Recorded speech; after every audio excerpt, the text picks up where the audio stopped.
wọ́n fi èyí kí gbogbo ẹ̀yin ẹni bí ẹni èèyàn bí èèyàn tẹ́ wà pẹ̀lú wa lórí ìkànnì Àrólé Bàbá 1010 TV2 ní gbogbo ìgbà gbogbo àsìkò tẹ́ fi ń darapọ̀ mọ́ wa lórí ìkànnì yìí wípé a kú dédé àsìkò yìí níbi yòówù kẹ́tì láǹfààní láti máa darapọ̀ mọ́ wa nílé ní lájò lóko tó fi mẹ́yìn òdì Elédùmarè yóò jẹ́ kẹ́nìkọ̀ọ̀kan wa ká ṣe àṣeyọrí ẹ̀yin tẹ́ wà lájò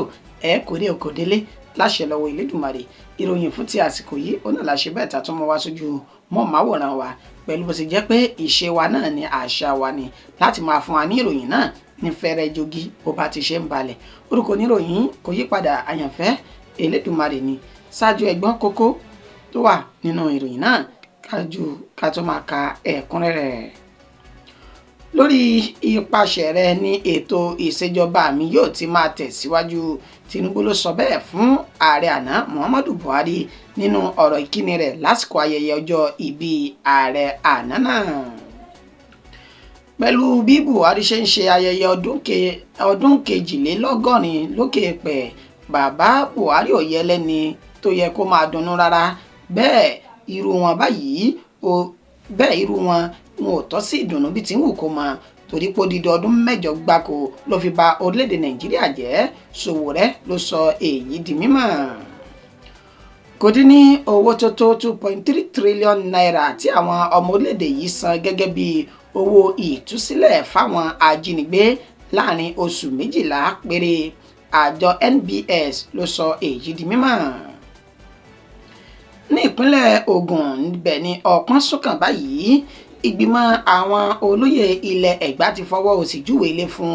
orí adé kan lórí ẹ̀sùn pé ó gba ilẹ̀ onílẹ̀ ní ìpínlẹ̀ ọ̀hún.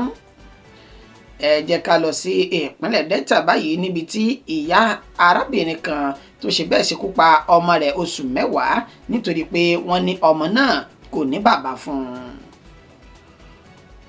Ọ̀rọ̀ dókè ọ̀yà lọ́hùn-ún ènìyàn 3 ló ti ṣe bẹ́ẹ̀ jáde láyé báyìí látàrí rògbòdìyàn àti ìdàrúdàpọ̀ tó bẹ́ sílẹ̀ láàrin ilé ìjọsìn méjì ọ̀tọ̀ọ̀tọ̀ ní ìpínlẹ̀ Taraba. Ilé-ẹjọ́ májísírèètì ìpínlẹ̀ Ebonyi ti pàṣẹ fífi bàbá ẹni ọdún 54 sọ́gbà ẹ̀wọ̀n lórí ẹ̀sùn pé ó ṣekú pa ìyàwó rẹ̀. Ẹ gbọ́ ìròyìn náà lẹ́kùnrẹ́rẹ́ báyìí. Lórí ipasẹ̀ rẹ̀ ní ètò ìṣèjọba mi yóò ti máa tẹ̀síwájú Tinubu ló sọ bẹ́ẹ̀ fún ààrẹ àná Muhammadu Buhari nínú àtẹ̀jíṣẹ́ rẹ̀ fún ìkíni lásìkò ayẹyẹ ọjọ́ ìbí ààrẹ àná ọ̀hún. Gẹ́gẹ́ bí ìròyìn náà bí ó ṣe ti tẹ̀ wá lọ́wọ́ wípé ààrẹ Muhammadu Buhari ló ṣe bẹ́ẹ̀ ṣe ayẹyẹ ọjọ́ ìbí rẹ̀ èyí tó wáyé ní ọjọ́ ajé Monday ta lò sẹ́yìn yìí nínú ètí ọ̀gọ̀rọ̀ àwọn èèyàn jankan-jankan ní orílẹ̀-èdè Nàìjíríà ni wọ́n ti ṣe bẹ́ẹ̀ ránṣẹ́ ìdùnnú sí ààrẹ àná ọ̀hún Muhammadu Buhari lórí bó ṣe ń ṣe ayẹyẹ ọdún 62 tó ti wà ní òkè pẹ̀ báyìí nínú àtẹ̀jáde èyí tí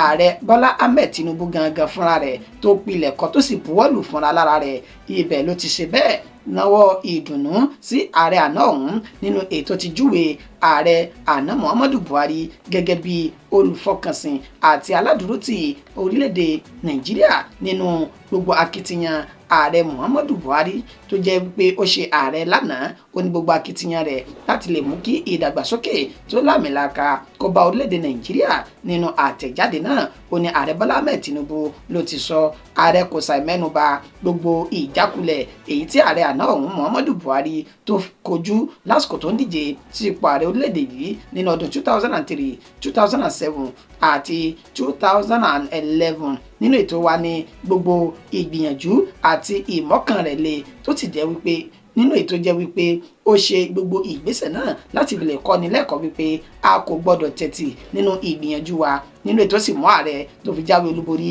nínú ètò ìdìbò sípò ààrẹ tọdún 2015 àti 2019 gbogbo ọ̀rọ̀ yìí ó kún fọ́fọ́ nínú àtẹ̀jáde èyí tí ààrẹ Tinubu tó fi ránṣẹ́ sí Muhammadu Buhari nígbà tí ó parí ọ̀rọ̀ náà ó sọ dímọ̀ wípé gbogbo àlàkalẹ̀ ètò tẹ́ ẹ fi sílẹ̀ fún wa gẹ́gẹ́ bí aṣíwájú tó ti jẹ́ ààrẹ ṣáájú mi ó ní mò ń tẹ̀lé láti lè jẹ́ kí ìdàgbàsókè ètò lámìlaka ó tún máa bá orílẹ̀-èdè Nàìjíríà nínú àtẹ̀jáde ààrẹ Bọ́lá Ahmed Tinubu sí Muhammadu Buhari òun ló ti fi èyí léde bẹ́ẹ̀. pẹ̀lú bí Buhari ṣe ń ṣe ayẹyẹ ọdún kejìléní ọgọ́rin lókè èpè yìí, bàbá Buhari ò yẹ lẹ́ni ìdùnnú rárá bí tí ń wù kó mọ pẹ̀lú bí ó ṣe fi odidi ọdún 8 gbáko ba orílẹ̀-èdè Nàìjíríà jẹ́. Sowore ló sọ èyí di mímọ̀. Ẹni tó jẹ́ olùdíje sí ipò ààrẹ nínú ẹgbẹ́ òṣèlú African Action Congress AAC lọ́dún 2023 Ọmọyẹlé Sowore ó ní ó fi ohun náà léde nínú àtẹ̀jáde kan tó ti fi èsì padà sí ẹni tó ti fi ìgbà kan jẹ́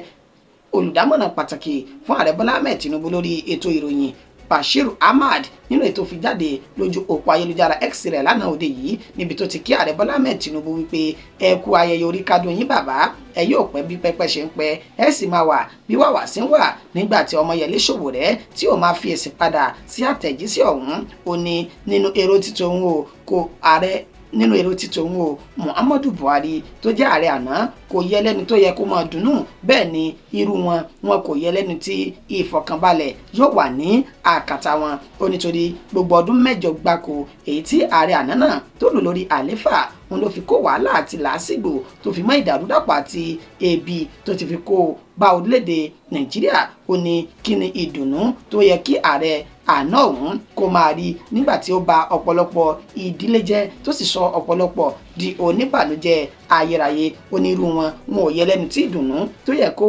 yẹ kí ó wà ní ọ̀dẹ̀dẹ̀ wọn. Ọmọyẹlé Sowore kò ṣàì pé bàbá náà ní ọ̀pọ̀lọpọ̀ orúkọ nínú ètò tí ní bàbá Mùnáfìkì Banza, bàbá Bàráwò Banza. Ó tún tẹ̀síwájú wípé gbogbo ìṣèjọba ààrẹ àná ọ̀hún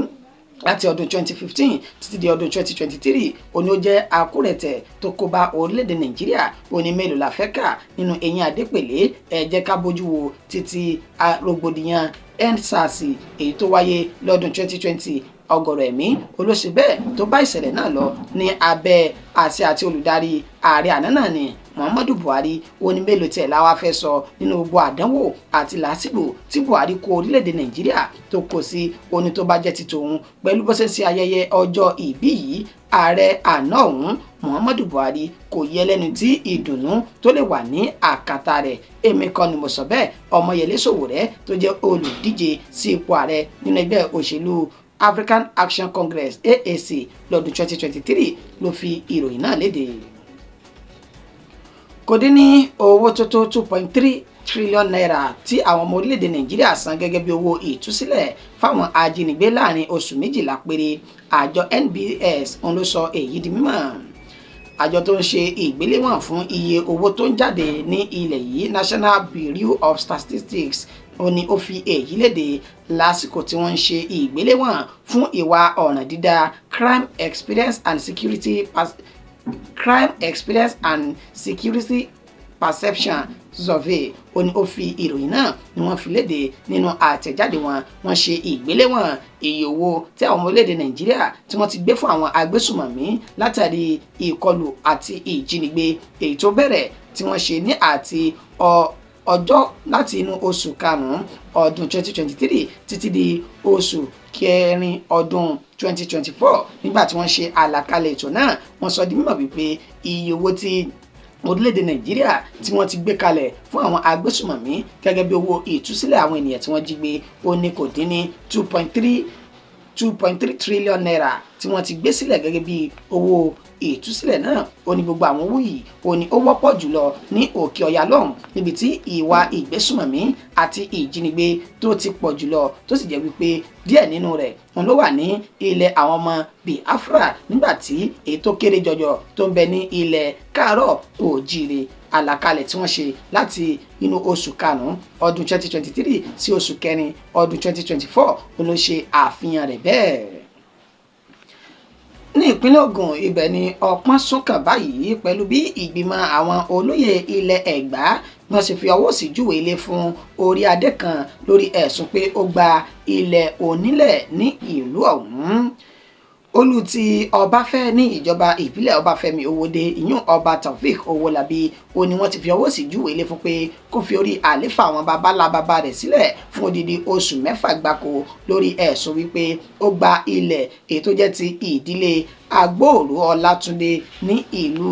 Ọbáfẹ́ náà ti ń ṣe ilẹ̀ Ẹ̀gbá nínú àtẹ̀jáde tó jẹ́ lẹ́tà ìta gbangba èyí tó gbé ọjọ́ 13 nínú oṣù kejìlá sórí nínú ètí ẹni tó jẹ́ aláké ti ìlú Ẹ̀gbá Ọba Adédọ̀tun Gbádébọ̀ tó ti buwọ́lù pẹ̀lú ààrẹ ìgbìmọ̀ àwọn olóyè ilẹ̀ Ẹ̀gbá tí wọ́n ti ṣe bẹ́ẹ̀ buwọ́lù lẹ́tà ọ̀hún wípé kí orí adé ọ̀hún kó fi orí àpèrè sílẹ̀ fún odidi oṣù 6 lórí ẹ̀sùn wípé ó ń gba ilẹ̀ onílẹ̀. Wọ́n sọ di mímọ̀ wípé ọ̀rọ̀ náà ló ti wà ní iwájú àwọn aṣojúṣòfin ìpínlẹ̀ Ògùn nínú ètí wọn tó ti sọ di mímọ̀ pé ìgbìmọ̀ àwọn olóyè ilẹ̀ Ẹ̀gbá ó ní ọ̀rọ̀ náà bẹ ní iwájú wọn láti ọjọ́ 29 nínú oṣù kínní ọdún tí a wà nínú rẹ̀ yìí nínú ètí wọn sọ di mímọ̀ pé wọ́n pe orí adé náà Olúti Ọbáfẹ́ pé kó yọjú sí ọ̀dọ̀ àwọn ìgbìmọ̀ náà láti fi ọ̀rọ̀ wa lẹ́nu wò lórí bí ọ̀rọ̀ náà bí ó ṣe ṣẹlẹ̀ pẹ̀lú ẹ̀sùn tí wọ́n fi kàn án. Ìpàdé ọ̀kọ̀ọ̀kọ̀ ó ní wọ́n sọ di mímọ̀ pé wọ́n pè ní ọjọ́ 9 inú oṣù keje àti ọjọ́ 10 tó fi mọ́ ọjọ́ 17 ṣùgbọ́n tó jẹ́ wípé bá ṣe ju àdá sókè ní ìgbàgbà báyìí ibi pẹlẹbẹ báyìí òun náà ni ó ń fi lélẹ̀ tí orí adé ọ̀hún kò sì yọjú sí ìgbìmọ̀ náà bí ti wulẹ̀ kó mọ èyí tó sì wá mú inú bí àwọn ìgbìmọ̀ ọ̀hún láti lè fi ọwọ́ òfin tọ ọ̀rọ̀ náà tí wọ́n sì sọ di mọ̀ wípé lábẹ́ òfin ilẹ̀ Ẹ̀gbá àwọn ti ṣe bẹ́ẹ̀ fi ọwọ́ sí júwe ilé fún orí adé ọ̀hún fún odidi oṣù 6 kó má jáde síta gbangba láti pe ara rẹ̀ ní Olúti Ọbáfẹ́ bí ti wulẹ̀ kó mọ bẹ́ẹ̀ ni kò ní ẹ̀tọ́ sí gbogbo mùdùmùdù tó léwu kó má jáde láti ọ̀dọ̀ ìjọba ìpínlẹ̀ Ògùn bẹ́ẹ̀ náà ni kò ní ẹ̀tọ́ sí gbogbo èyí tó lè jáde ní ìgbìmọ̀ àwọn orí adé ti ilẹ̀ Ẹ̀gbá náà gẹ́gẹ́ bí àlàyé tí wọ́n ṣe wọ́n ní inú oṣù kẹwàá tí a lò sẹ́yìn ó ní wọ́n gbé orí adé náà lọ sí ilé ẹjọ́ májísírèètì tó wà ní Owódé Ẹ̀gbá lórí ẹ̀sùn wípé ó lu arákùnrin kan Michael Adéyẹmí ní jìbìtì owó tó tó 75 million naira lórí ọ̀rọ̀ ilẹ̀ yìí náà ni tó sì ní ó tún lu àwọn agbófinró ní ìlùkulù wàyí ó ti fi ọ̀rọ̀ náà tó ẹni tó jẹ́ kọmíṣánná fún ọ̀rọ̀ oyè jíjẹ ní ilẹ̀ Ẹ̀gbá Ganiyu Hamzat tán ti fi ọ̀rọ̀ náà tó létí wípé bí ó ṣe jẹ́ bó ṣe ń lọ rèé o orí adé ọ̀hún Olúti Ọbáfẹ́ kò sí ní orí àléfà mọ́ o fún odidi oṣù 6 gbáko lórí ẹ̀sùn wípé ó gba ilẹ̀ onílẹ̀ ó sì lu àwọn èèyàn ní jìbìtì. Ẹ jẹ́ ká lọ sí ìpínlẹ̀ Delta báyìí níbi tí arábìnrin kan tó ṣe bẹ́ẹ̀ ṣekú pa ọmọ bíbí inú rẹ̀ ọmọ oṣù 10 nítorí pé kò rí bàbá fún ọmọ ọ̀hún. Arábìnrin tí orúkọ rẹ̀ ń jẹ́ Blessing Ibuku ìyá Prevail Jonathan ó ní wọ́n ti fi páńpẹ́ òfin mú báyìí lẹ́ni tí wọ́n sọ di mímọ̀ wípé ó ju ọmọ bíbí inú rẹ̀ tó jẹ́ ọmọ oṣù 10 sí inú odò alágbálúgbó omi kan èyí tí wọ́n ní ó wà ní agbègbè Aviara ní ìpínlẹ̀ Delta náà. Nínú àlàyé tí ẹni tó jẹ́ ọ̀gá àgbà ọlọ́pàá ìpínlẹ̀ Delta CP Àbániwọ́ndá Olúfẹ́mi èyí tó ṣe fún àwọn oníròyìn kò sọ di mímọ̀ wípé ní ọjọ́ 9 nínú oṣù kejìlá ó ní arábìnrin náà ni ó mú ọ̀rọ̀ náà wá tó àwọn ní etí ní àgọ́ agbófinró àwọn wípé ó ń ṣe àfẹ́kù àti àwátì ọmọ òun tó jẹ́ ọmọ oṣù 10 òun Jonathan nínú ètí wọn ni àwọn ṣe ìgbìyànjú láti ṣe àwárí ọmọ oṣù 10 náà ṣùgbọ́n látàrí ibi tí ìgbìyànjú náà ti ń lọ ó ní awuyewuye ọ̀rọ̀ kan ti dé etí ìgbọ́ àwọn wípé wọ́n ṣe bẹ́ẹ̀ rí òkú ọmọ oṣù 10 kan tó lé téńté lórí omi tó wà ní Aviara yìí nígbà tí wọ́n fi ọ̀rọ̀ wá arábìnrin Blessing Ibuku lẹ́nu wò dáadáa tán sì tẹ́ nínú ó jẹ́wọ́ ẹ̀ṣẹ̀ wípé lóòótọ́ àti lódodo òun ló ń ju ọmọ náà sí inú alágbálúgbó omi ọ̀hún ní ọjọ́ 21 inú oṣù 11 èyí tá a lò sẹ́yìn yìí ǹjẹ́ kí lórí lọ́bẹ̀ tó fi wà rọwọ́ ó ṣe àlàyé wípé àwọn ọ̀rẹ́ òun òní wọ́n máa sọ di mímọ̀ òní wọ́n máa ń fi ẹ̀sùn kàn òun tó sì fi òun ṣe yẹ̀yẹ́ wípé ọmọ tó ń bí náà òun ò rí bàbá rẹ̀ tí wọ́n sì ń ṣe yẹ̀yẹ́ òun nínú ètí ó mú kí yẹ̀yẹ́ náà kó wọ̀ nínú akínyẹmí ara òun wá rò lọ sọ́tún òun rò lọ sẹ́sì wípé ọ̀nà wo lòun lè fi dẹ́kun yẹ̀yẹ́ yìí báyìí ni wọ́n ṣe bẹ́ẹ̀ lọ́ọ̀rẹ́ ju ọmọ náà sí inú alágbálúgbó omi ọ̀hún Olúfẹ́mi Àbániwọ́ndá ó ṣe ní àlàyé wípé nígbà tí ó ti jẹ́wọ́ ẹ̀ṣẹ̀ níṣe làwọn ti tì mọ́ akóló àwọn báyìí nígbà tí ó tún tẹ̀síwájú ó ní bákan náà ní ọwọ́ tẹ oníṣègùn ìbílẹ̀ kan àti apààyàn tí wọ́n pa ọmọ ọdún 8 láti fi lè lo ara rẹ̀ gẹ́gẹ́ bí ètùtù ọrọ̀ nínú àlàyé tí ó ṣe. Ọmọ ọdún mẹ́jọ ọ̀hún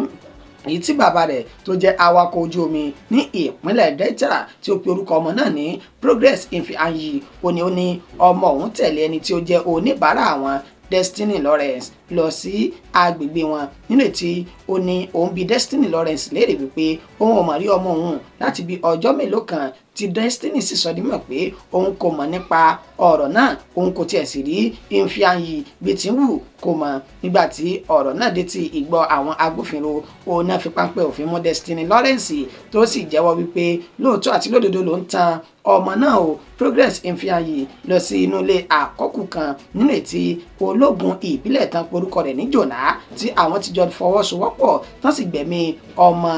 ọdún mẹ́jọ ọ̀hún ní agbègbè Òtólòpò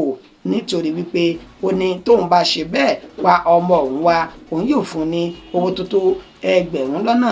ọgbọ̀n náírà 30,000 naira. Nígbà tí wọn yóò débi tí ọmọ náà wà, wọn bá òkú ọmọ náà ní ilẹ̀ tí wọ́n ti yọ gbogbo àwọn eríkèéríkèé kọ̀ọ̀kan kúrò nínú ara rẹ̀. Olúfẹ́mi wá ní àtòun àtàwọn tí wọ́n jọ hùwà burúkú yìí gbogbo wọn náà ti wà ní gbàgà àwọn agbófinró báyìí nínú ìtàwọn yóò sì kọjú wọn sílé ẹjọ́ táwọn bá ti ṣe ìwádìí ọ̀rọ̀ náà finifini dáadáa. Ọ̀rọ̀ wá di òkè ọya báyìí lọ́hùn-ún. Ènìyàn mẹ́ta ló ti ṣe bẹ́ẹ̀ jáde láyé báyìí látàrí rògbòdìyàn àti wàhálà tó bẹ́ sílẹ̀ láàrin ilé ìjọsìn méjì ní ìpínlẹ̀ Taraba. Ilé ìjọsìn tí wọ́n pe orúkọ tiwọn ní United Methodist Church in Nigeria àti Global Methodist Church in Nigeria, àwọn méjèèjì ni wọ́n ti fi èjì pẹ́ẹ́ta báyìí tí wọ́n sì bẹ̀rẹ̀ wàhálà àti rògbòdìyàn nínú ìtàwọn méjì yìí tí wọ́n wà ní agbègbè tó pè ní Mongadoso ìjọba ìbílẹ̀ Karim Lamido ní ìpínlẹ̀ Taraba náà. Gẹ́gẹ́ bí ìròyìn náà bí ó ṣe ń tẹ̀ wá lọ́wọ́ látẹnu ẹni tó jẹ́ alukoro iléeṣẹ́ ọlọ́pàá ilẹ̀ náà Usman Abdullahi ó sọ di mímọ̀ wípé ilé ìjọsìn méjèèjì ó ní wọ́n ti jọ ní èdè àìyedè láti bí oṣù mélòó kan sẹ́yìn nínú ètí ilé ìjọsìn èyí tí wọ́n pe orúkọ tiẹ̀ ní Global Methodist Church in Nigeria tí wọ́n ti gbé àgádágodo ti United Methodist Church in Nigeria tí wọ́n ti tì í pa látàrí wípé wọ́n ní àwọn méjèèjì ni wọ́n ní èdè àìyedè ìgbà tí àwọn ilé ìjọsìn United Methodist Church yìí tí wọ́n wá ṣe bẹ́ẹ̀ fẹ́ fi agídí já ilẹ̀kùn òní wàhálà náà ni ó bẹ́ sílẹ̀ nínú èyí tí wọ́n ti bẹ̀rẹ̀ làásìgbò láàrin àwọn méjèèjì. Gẹ́gẹ́ bí ó ṣe ṣe ní àlàyé, wọ́n ṣe ikú pa ẹni ọdún mẹ́tàdínlọ́gbọ̀n kan èyí tí orúkọ rẹ̀ jẹ́ Elisa Masoyi nínú ìjọ UMCN èyí United Methodist Church in Nigeria nínú ètò wọn tó sọ ìkọlù tí àwọn ọmọ ọdún mẹ́rin kan àti ọmọ ọdún méjì mìíràn tí wọ́n jẹ́ ti Abraham Kefas ẹni tó jẹ́ Ofasia Divine Success UMCN Nursery and Primary School tó wà ní Mongadoso náà nínú ètí rògbòdìyàn náà ti búrẹ́kẹ́ tán sì dojú ìjà kọ ara wọn lásìkò tá a fi ń kó ìròyìn jọ kò dín ní ènìyàn tó jẹ́ ẹgbẹ̀rún nínú ìjọ méjèèjì tí wọ́n ti di aláìnílé lórí báyìí látàrí ìkọlù náà wọ́n ṣe ń dáná sunlé òun náà ni wọ́n ń ṣe ara wọn ní ìṣekúṣe. Ìkọlù náà ló bẹ̀rẹ̀ láti ọjọ́ àìkú tí ń ṣe Sunday tá a lò sẹ́yìn yìí nílé tọ́pọ̀lọpọ̀ ti fi ara pa tẹ́mi àwọn mẹ́ta tó sì ti bá ìṣẹ̀lẹ̀ náà lọ látàrí wípé ilé ìjọsìn méjèèjì òun ni wọ́n fi àgbá han ara wọn. Majio Usman Abdullahi alukoro ni àwọn ti bẹ̀rẹ̀ ìgbésẹ̀ nílé tí wọ́n ti rán àwọn agbófinró lọ sí agbègbè méjèèjì láti lè jẹ́ kí àlàáfíà kó tún jọba láàrin ilé ìjọsìn méjèèjì náà. Ilé-ẹjọ́ májísírèètì ìpínlẹ̀ Ebonyi ti pàṣẹ fífi bàbá ẹni ọdún mẹ́rìnléní àádọ́ta sọ́gbà ẹ̀wọ̀n ṣáájú kí ìgbẹ́jọ́ rẹ̀ kó tó tẹ̀síwájú lórí ẹ̀sùn pé ó lu ìyàwó rẹ̀ pa. Arákùnrin tí wọ́n pe orúkọ rẹ̀ ní Eseni Chima ó ní ó ṣe bẹ́ẹ̀ lu ìyàwó rẹ̀ Ugochukwu Chima tó lù pa látàrí pé ó mú irin tó fi ń lù ú títí tí ẹ̀mí fi bọ́ ní ara rẹ̀. Ẹni tó jẹ́ agbèfọ́ba Emmanuel Monday ó ṣe ní àlàyé níwájú ilé ẹjọ́ wípé ìṣẹ̀lẹ̀ náà ni ó ṣẹlẹ̀ ní ọjọ́ kẹrin inú oṣù kẹsàn-án ní agbègbè Ọ̀gbàgà Pikiri ìjọba ìbílẹ̀ Abakaliki ní ìpínlẹ̀ Ebonyi náà. Gẹ́gẹ́ bí àlàyé tó ṣe, ó ní arákùnrin náà ló ti kúndùn kó máa bá arábìnrin rẹ̀ jà nínú ìyẹ̀wù nínú ètò ṣe kẹ́yìn tó ti lọ yọ irin tó sì fi ń lu olóògbé ọ̀hún títí tí ẹ̀mí fi bọ́ ní ara rẹ̀. Wàyí o, adájọ́ Chinedu Agama ó ní òun kò fi àyè bẹ́ẹ̀lì rẹ̀ sílẹ̀ o, ẹ sì jẹ́ kó máa wà nínú àtìmọ́lé ṣáájú kí ìgbẹ́jọ́ rẹ̀ kó tiẹ̀ tó tẹ̀síwájú ní ọjọ́ 21 inú oṣù kejìlá ọdún tá a wà yìí. Ìròyìn wa kò jù báyìí lọ fún ti àsìkò yìí. Ẹni tó ṣe àkójọpọ̀ rẹ̀ tó tún kà sí ti ìgbọ̀yìn náà ní àyànfẹ́ Elédùmarè títí di ìgbà tátù padà máa fún ní ìròyìn míì lórí ìkànnì tẹ́ wà yìí. Ẹ má gbàgbé tẹ́ ẹ báyìí ti subscribe sórí ìkànnì yìí, ẹ tètè bá wa ṣe, ẹ tẹ́ bá sì ti ṣe síbẹ̀ ẹ tẹ notification yín bí bá ti ń balẹ̀ báyìí kó lè máa dé etí ìgbọ́ àti ojú ìwòran yín ẹ̀yọ́ títí dàtún fi máa pàdé. Mo ṣe ládùúrà pé agara kì í dóní ṣe Elédùmarè agara kò ní dá mi kò sì ní dẹ́yìn tẹ́ jẹ́ olólùfẹ́ wa. Ọdún yìí ń parí lọ báyìí, ẹ̀mí wa kò ní bọ́dún náà lọ láṣẹ lọ́wọ́ Elédùmarè. Ó dàbọ̀, mo rí iná fún tásìkò yìí.